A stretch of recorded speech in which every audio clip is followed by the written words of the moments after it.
오늘도 하나님의 은혜가 저와 여러분에게 함께하기를 기원합니다. 사탄은 욥을 인생이 겪을 수 있는 고난 중에 가장 밑바닥까지 끌어내렸습니다. 그래서 누구나 욥을 보면서 그래, 저 정도까지 밑바닥을 경험했다면 하나님을 향해서 욕할 수 있지라는 생각이 들게끔 하였습니다. 그러나 성경은, 그리고 욥은 그것조차 안 된다라고 합니다. 그거야말로 사탄이 원하는 것이다 라고 하였습니다. 그래서 욥은 하나님을 욕하고 죽으라는 아내의 말에 그대의 말이 어리석은 여자의 말 같다고 하면서 단호하게 거절하였습니다. 오히려 그 밑바닥에서 하나님에 대한 신앙을 고백하였습니다. 성경은 그런 욥에 대해 이 모든 일로 입술로 범죄하지 않았다고 평가합니다. 이제 사탄은 더 이상 등장하지 않습니다. 새로운 사람들이 등장합니다. 바로 욥의 새 친구입니다. 욥의 고난을 듣고 위로하기 위해서 새 친구가 왔습니다. 그런데 욥을 보니까 어떻습니까? 모든 소유를 잃었고 몸은 종기로 완전히 망가졌습니다. 그리고 살던 곳에서 추방되었습니다. 그 모습을 보고 어떤 위로의 말을 할 수 있겠습니까? 그저 욥과 함께 앉아 7일 밤낮을 지냈습니다. 1절 말씀에 그 후에 욥이 입을 열어 자기의 생일을 저주하니라. 7일 만에 입을 열어 나온 말은 생일을 저주하는 말입니다. 욥이 입을 열어 이르되 내가 난 날이 멸망하였더라면 사내 아이를 베었다 하던 그 밤도 그러하였더라면 그날이 캄캄하였더라면 하나님이 위에서 돌아보지 않으셨더라면 빛도 그날을 비추지 않았더라면 어둠과 죽음의 그늘이 그날을 자기의 것이라 주장하였더라면 구름이 그 위에 덮였더라면 흑암이 그날을 덮었더라면 그 밤이 캄캄한 어둠에 잡혔더라면 해의 날수와 달의 수에 들지 않았더라면 그 밤에 자식을 베지 못하였더라면 그 밤에 즐거운 소리가 나지 않았더라면 나를 저주하는 자들 곧 리워야단을 격동시키기에 익숙한 자들이 그 밤을 저주하였더라면 그 밤에 새벽별들이 어두웠더라면 그 밤이 광명을 발할지라도 얻지 못하며 동틈을 보지 못하였더라면 좋았을 것을. 무엇이 좋았을까요? 태어나지 않았을 것이기 때문입니다. 태어나지 않았다면 이 환난을 겪지 않았을 것이기 때문입니다. 태어나지 않았다면 이 고통과 괴로움을 몰랐을 것이기 때문입니다. 그래서 태어나지 않았으면 좋았을 것을 10절에 이는 내 모태의 문을 닫지 아니하여 내 눈으로 환난을 보게 하였음이로구나. 누가 모태의 문을 닫지 않고 누가 환난을 보게 하였습니까? 하나님께서 하셨습니다. 의인 욥의 말은 필연적으로 하나님을 향하게 되어 있습니다. 하나님, 왜 저를 살게 하셨습니까? 11절에 어찌하여 내가 태에서 죽어 나오지 아니하였던가? 어찌하여 내 어머니가 해산할 때 내가 숨지지 아니하였던가? 어찌하여 무릎이 나를 받았던가? 어찌하여 내가 젖을 빨았던가? 그렇지 아니하였던들 이제는 내가 평안히 누워서 자고 쉬었을 것이니 자기를 위하여 폐허를 일으킨 세상 임금들과 모사들과 함께 있었을 것이요 혹시 금을 가지며 은으로 집을 치운 고관들과 함께 있었을 것이며 또는 낙태되어 땅에 묻힌 아이처럼 나는 존재하지 않았겠고 빛을 보지 못한 아이들 같았을 것이라. 태어나지 않고 죽었더라면 좋았을 텐데 태어났더라도 곧바로 죽었더라면 좋았을 텐데 라고 하는 것입니다. 왜냐하면 17절에 거기서는 악한 자가 소요를 그치며 거기서는 피곤한 자가 쉼을 얻으며 거기서는 갇힌 자가 다 함께 평안히 있어 감독자의 호통 소리를 듣지 아니하며 거기서는 작은 자와 큰 자가 함께 있고 종이 상전에게서 놓이느니라. 사실 죽음 이후에는 모든 사람이 죽음 이후에는 천국과 지옥으로 나눠집니다. 지옥에 가는 자는 끝없는 고통과 괴로움 뿐입니다. 왜냐하면 모든 것을 주시는 하나님을 떠났기 때문입니다.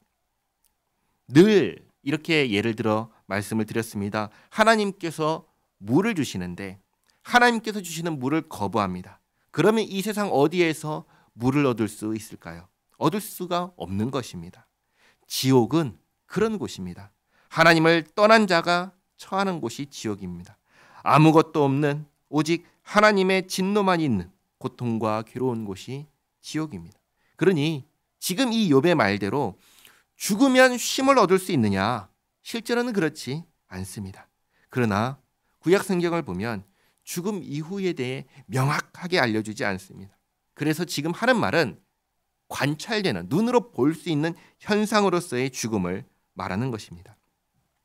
신분의 높고 낮음과 상관없이, 사람이 악하고 선하냐에 상관없이 이 땅에서 관찰되는 마지막은 뭐냐면 그냥 끝나는 것입니다. 그리고 덧붙여 산자가 겪는 고난도 죽으면 관찰되는 현상으로서는 끝입니다. 고난도 끝입니다. 그래서 이 세상에서 일어나는 일들로부터 쉼을 얻는다. 왜냐하면 끝나니까. 그렇게 말을 한 것입니다. 지금 욥은 극심한 고통 속에서, 괴로움 속에서 이것이 끝나기를 바라고 있습니다. 20절에 어찌하여 고난당하는 자에게 빛을 주셨으며 마음이 아픈 자에게 생명을 주셨는고. 누가 빛을 주시고 누가 생명을 주셨지요? 하나님께서 주셨지요. 의인 욥의 말은 모든 것이 결국 하나님을 향해서 말하고 있는 것입니다. 하나님, 왜 저를 살게 하셨습니까? 21절에 이러한 자는 죽기를 바라도 오지 아니하니 땅을 파고 숨긴 보배를 찾음보다 죽음을 구하는 것을 더하다가 무덤을 찾아 얻으면 심히 기뻐하고 즐거워하나니 하나님에게 둘러싸여 길이 아득한 사람에게 어찌하여 빛을 주셨는고.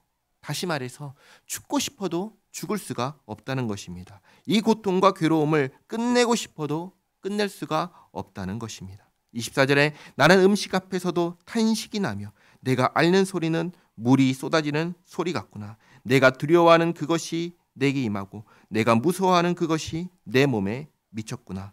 나에게는 평온도 없고 안일도 없고 휴식도 없고 다만 불안만이 있구나. 욥의 아내는 욥에게 하나님을 욕하고 죽으라고 했습니다. 하나님을 저주하고 죽으라는 말입니다. 그러나 욥은 그렇게 하지 않았습니다. 그런데 오늘 7일 만에 입을 열어 하는 말을 보면은 욥은 죽고 싶어 합니다. 태어나지 못하고 죽었다면 좋았겠고, 태어나자마자 죽었다면 좋았겠고, 또 지금이라도 죽었다면 좋겠다라고 말하면서 죽을 수만 있다면 죽고 싶다고 말합니다. 그러나 죽음으로 가는 모든 길이 다 막혀 있습니다. 누가 막으셨습니까? 하나님께서 막으셨습니다.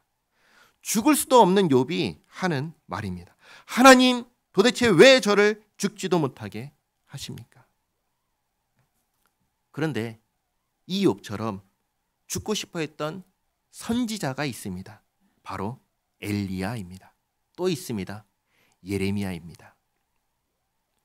엘리야도 예레미야도 하나님 앞에서 죽고 싶다고 똑같이 말했습니다. 그러나 그 어느 누구도 이들의 말을 하나님을 저주하는 말, 하나님을 원망하는 말이라고 하지 않습니다. 그러니 욥의 이 말도 하나님을 원망하고 하나님을 저주하는 말이 아닌 것입니다. 그러면 뭘까요? 지금 자신이 처한 상황에서 벗어나기 위하여 몸부림치는 것입니다. 누구에게 말할 수 있습니까? 하나님밖에 없는 것입니다. 죽어서 해결되는 문제가 아닌 것입니다. 하나님만이 해결해 주실 수 있는 문제인 것입니다. 그래서 하나님을 향하여 하나님을 붙잡고 씨름하는 것입니다. 이것이 말로 다할 수 없는 고통 속에서 의인 욥이 취한 태도입니다. 기도하겠습니다. 좋으신 하나님, 오늘 욥의 길고 긴 탄식을 들었습니다.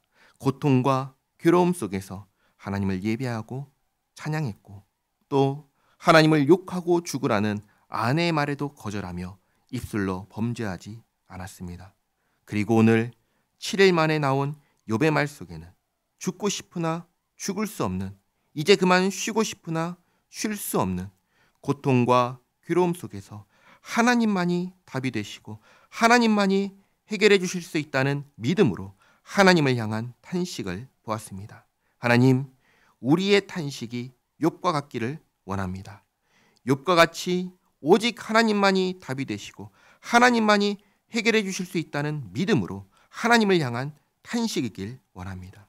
그리고 마침내 욥에게 응답하여 주신 것처럼 우리에게도 응답하여 주시옵소서.